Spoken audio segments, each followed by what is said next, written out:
Hey,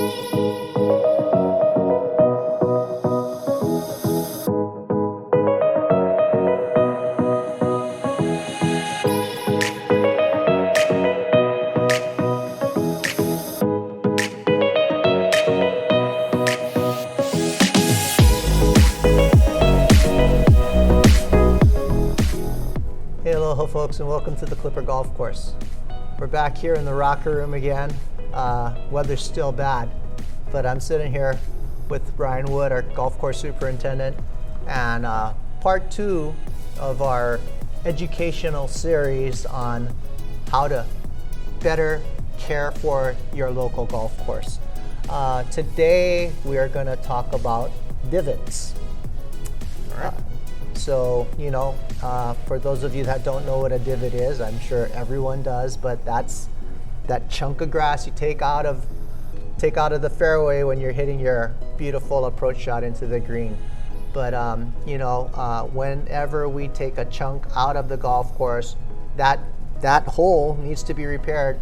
And so we brought in, again, our subject matter expert, Ryan Wood. He's going to share with us what should we do about fixing our divots while we're out there playing golf. So go ahead, Ryan. Tell us a little bit about how do we deal with that? We take a chunk out of the ground. What are we supposed to do with that? Yeah, you know, divots are kind of one of those things where some people will take in. There's different philosophies, right? Mm-hmm. My philosophy is most of the time the grass that you know, when you hit the ground, you take out a divot. Most of the time that grass isn't going to survive if you take and you put it back. Mm-hmm. If you take and put it back, that's fine. You know, it doesn't bother me either way because the grass is going to heal. Not necessarily that piece of grass that was hit, you know, whenever you took your swing, you took the divot out. But from an aesthetic point of view, you can't really tell that a golfer's been there. So, you know, it's fine. But, you know, if you have the divot, you have the hole where the grass used to be, if you don't do anything, it's probably going to take 3 times longer for it to heal than what it would take if you filled that area up with sand. Okay. And that's basically because when, you know, turf is growing, especially with us, Bermuda grass, Passipalum, any warm season grass, which you're going to come across here in Hawaii, you know, they all have lateral growth characteristics. So they want to grow this way, mm-hmm. right? You know, from the front, from the back, from the sides. And it takes longer for grass to basically grow down in a ditch, mm-hmm. which is your divot, right. and then grow back across, compared to if you have a flat surface. If you have a flat surface, the grass isn't, you know, expending a ton of energy to grow even horizontal like this tabletop. Mm-hmm. But if it had to take and grow down an inch and then back over and then back up, it just takes longer, and then you still have a void. So yeah, I typically recommend if people can fill the divot back with sand, just take your foot and just drag it across the top, you know, a makeshift level, do that. It just helps out. It looks better than just an empty divot. It grows back faster. So yeah, that's kind of my theory on it. Right. And as far as the divot comes, you know, that goes 4, 5, 6 yards in front of where you hit the ball, most of the time it's going to get blown off or eaten up and chewed up with the mower in the next day or two. So, you know, if people want to put it back, that's fine. If they want to leave it, that's fine. But I think probably the most important thing is fill that divot. Right. You know, you took something out, replace it with something, and yeah, everything grows back faster. So when you lay the sand in there, right? Yep.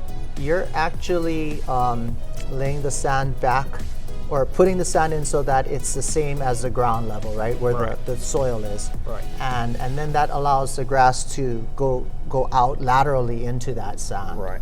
And then it sends the runners down. Right. Okay, so when we don't fill it with sand, and it fills in, it never quite comes back up to that same level again, right? It's going to leave a little swale or a little indentation in the ground, right? Eventually it will, just because of the breakdown of grass and organic material. But in order for it to be same, Yeah. it would take a while. Right. So yeah, anytime there's that void, and you know, there's nothing worse than hitting a ball out of a divot, right? Right. You know, and even an old divot, because you've got, you know, what you're talking about. Even though there'll be grass there will be a subtle indentation in the ground where the organic material just hasn't built up enough to replace the material that was there prior. Absolutely, and Yeah. you know, it can actually affect the shot that you're playing. Sure. You know, particularly if you have a longer iron or middle longer iron or even fairway wood, right? Right. It's harder to get out of something that's a little bit under the surface of the ground, right? Right. And you know, it might not affect you, it might not affect me, but you know, it might affect one of these kids that are playing in a high school golf tournament. It might, you know, we have a lot of kids, we have a lot of junior golfers, we have a lot of guys who play, you know, semi-pro type golf that come out here, and you know, we just want to be considerate of them. We want to be considerate of everyone at every different level, and you know, it makes a difference. You might not know about it, nobody will ever say anything to you about it, but you know, it can make a difference. Right. So. Now, I kind of alluded to it in the last video that we did, but I remember when I first started golfing, Arnold Palmer had this commercial on TV, and he would talk about how you don't want to just play good golf, but you want to be a guy that plays good golf, but you want to be a golfer. Right. And golfers don't only go out and play golf, but they also participate in caring for the golf course. Right. And I think his commercial was about fixing ball marks, but repairing divots, part of the same program. Right. So folks, go out there and be a golfer, okay? Fix your ball marks, repair your divots, make golf a better game, not only for yourself, for others too, all right? So Ryan Wood, thanks for coming out here today. Absolutely. And we'll see you at the Klipper.